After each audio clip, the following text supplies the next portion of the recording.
If you can't innovate, replicate.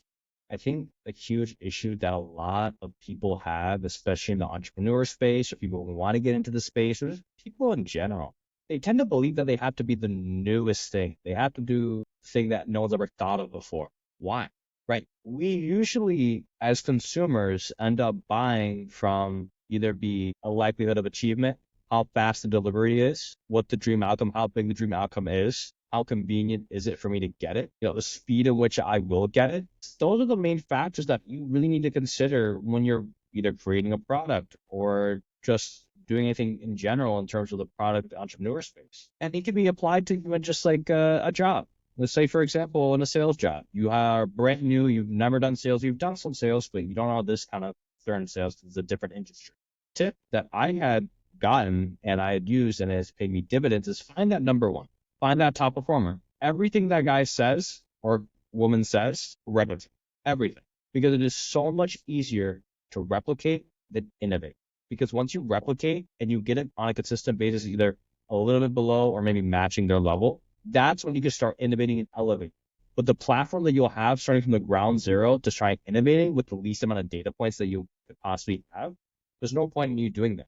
Your innovation doesn't necessarily have to be this grand new idea that no one's ever thought of before, but it could be innovating in a minuscule sense of doing something that, yes, someone has never thought of. Oh, in the sales process, so maybe you should reach out to this person because he actually has more decision-making power than people actually think. No one's ever done it before, but you decided to go after them, and it's now paying you more dividends. Same thing with you look at big brands. Apple. You think Apple realistically innovates any of their products? A lot of the core technologies and the feature sets are not brand new, not at all. There are already competitors out there that have already done it. What Apple does, which is very, very intelligent, is that they look in the market and see, okay, what are consumers buying? What are they not buying? Okay, from what they're buying, what are the pros and cons of each? What are the flaws and how can we make it better?